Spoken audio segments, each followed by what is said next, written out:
दोस्तों, ये कहानी है एक साधु और एक कंवारी लड़की की। ये एक खौफनाक जंगल की दास्तान है जहां एक बूढ़ा साधु अपनी झोंपड़ी में रहता था। इस कहानी की असल शुरुआत तब हुई जब एक रात शदीद तूफानी बारिश हो रही थी। हर तरफ घूप अंधेरा छाया हुआ था, आसमान से बिजली जोर जोर से कड़क रही थी और जंगल में खौफनाक सन्नाटा था। साधु अपनी झोंपड़ी में बैठा था, दरवाजा मजबूती से बंद कर रखा था ताकि बारिश और तूफान की शिद्दत से बच सके। अचानक उसकी झोंपड़ी के दरवाजे पर दस्तक हुई। साधु हैरान हो गया कि इतनी रात को कौन आ सकता है इस जंगल में। उसने हिम्मत करके दरवाजा खोला तो देखा कि एक हसीन और नौजवान कंवारी लड़की बाहर खड़ी है। उसके कपड़े बारिश में मुकम्मल भीग चुके थे और उसके जिस्म की हर तराश वाज़ेह हो रही थी। जवानी उरूज पर थी। साधु ने हैरानी से पूछा, आए लड़की, तुम कौन हो और इस खौफनाक जंगल में इतनी रात गए और ऐसी शदीद बारिश में यहाँ क्या कर रही हो? वो लड़की खौफजदा लहजे में बोली, बाबा जी, मैं इस जंगल के साथ वाले गांव में रहती हूँ। मैं बहुत डर चुकी हूँ। फिर वो कपकपाते लहजे में कहने लगी, मेरे पीछे कुछ लोग पड़े हैं, वो मुझे मारना चाहते हैं। बराहे करम मुझे बचा लीजिए। साधु ने लड़की को फौरन अंदर बैठाया और तसल्ली दी। फिर बूढ़े बाबा ने इस कुंवारी लड़की से इसकी पूरी कहानी पूछी। लड़की ने कांपते हुए जवाब दिया, मैं गांव के राजा की बेटी हूं। माँ बाप इस दुनिया से जा चुके हैं। जब से मेरे माँ बाप इस दुनिया से गए हैं तब से ये लोग मेरी खूबसूरती पर मरते हैं।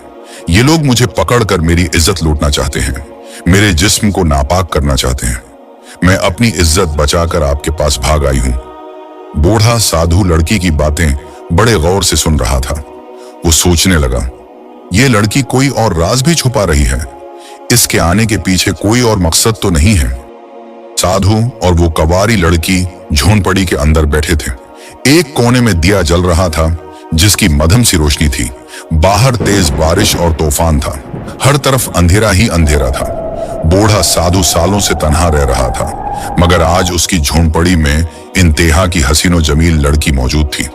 वो साधु लड़की के भीगे हुए लिबास को देखता है और दिल ही दिल में खुश होने लगता है, मगर साथ ही खुद को रोकने की भी कोशिश कर रहा था कि कहीं किसी मुसीबत में न फंस जाए। ये सब ख्यालात उसके जहन में चल रहे थे कि अचानक वो कुंवारी लड़की बोली, ए बाबा, मैं बहुत खौफजदा हूं। क्या आज की रात आप मुझे अपनी झोंपड़ी में पनाह देंगे? बूढ़ा साधु, जो पहले ही यही चाहता था, फौरन खुश होकर कहता है, हाँ बिल्कुल, आज की रात तुम मेरी झोंपड़ी में ठहर सकती हो। रात बहुत अंधेरी थी। तूफानी बारिश रुकने का नाम नहीं ले रही थी।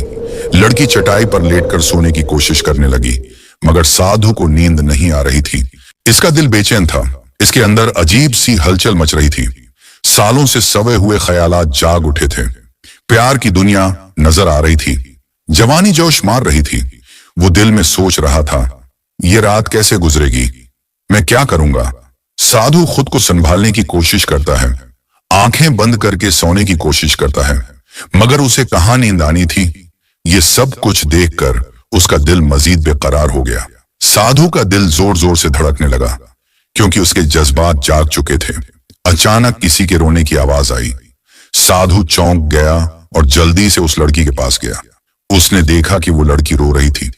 साधु ने पूछा, ए लड़की, क्या हुआ? तुम क्यों रो रही हो?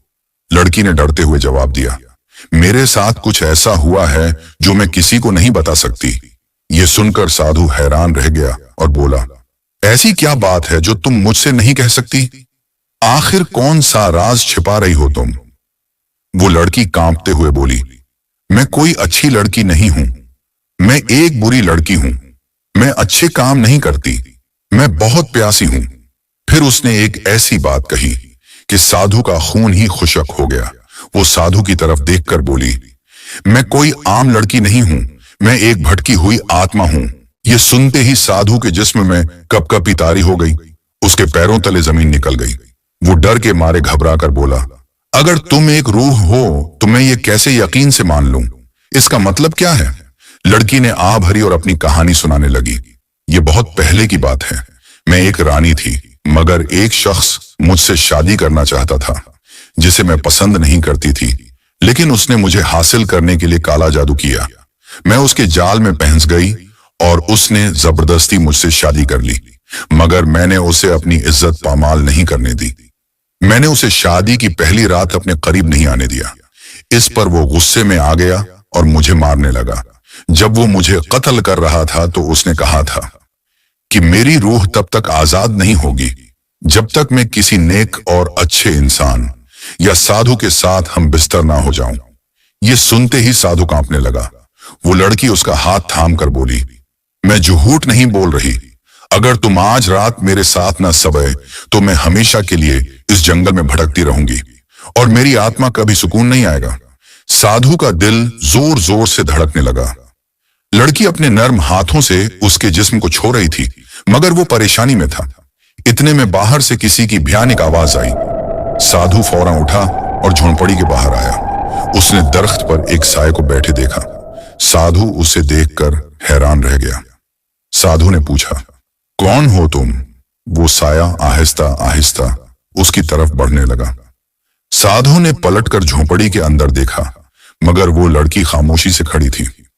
उसने कोई जवाब नहीं दिया। साया उसके करीब आया और गर्जदार आवाज में बोला, मैं वही हूं जिसने तुम्हारे पास इस लड़की को भेजा है। ये वही साया था जिसने काला जादू करके इस लड़की को कैद कर रखा था। वो साया जोर से हंसने लगा और बोला, साधु, तुम मेरे जाल में फंस चुके हो। अब तुम भटक चुके हो। साधु ने कहा, तुम्हारा काला जादू मुझ पर असर नहीं करेगा। तुमने क्या सोचा था कि मैं एक हसीन लड़की को देखकर भटक जाऊंगा? हरगिज नहीं। ये सुनते ही लड़की ने अपनी नजरें झुका लीं, जैसे कि वो भी शर्मिंदा हो रही हो।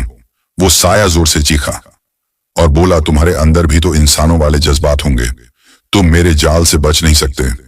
साधु ने आंखें बंद की, अल्लाह का नाम लिया और फिर आंखें खोलकर बोला, ए शैतान, मैं तुम्हारे फरेब में कभी नहीं आ सकता। लड़की की आंखों में आंसू आ गए। वो भी सोचने लगी, मैं ये क्या कर रही थी? क्या साधु इस साये को शिकस्त दे पाएगा? क्या वो लड़की अपनी कैद से आजाद हो सकेगी या फिर ये काला जादू सब पर भारी पड़ेगा?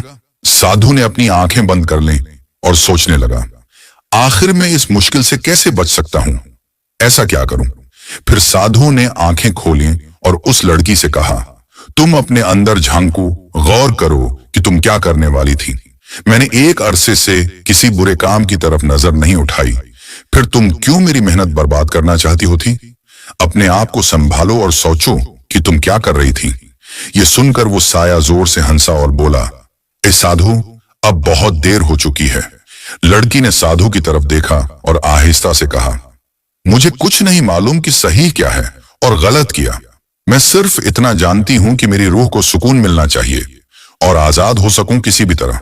साधु ने नरमी से कहा, तुम्हें अपनी रूह के लिए नहीं बल्कि खुद के लिए जीना होगा। ये जंग तुम्हें खुद लड़नी होगी।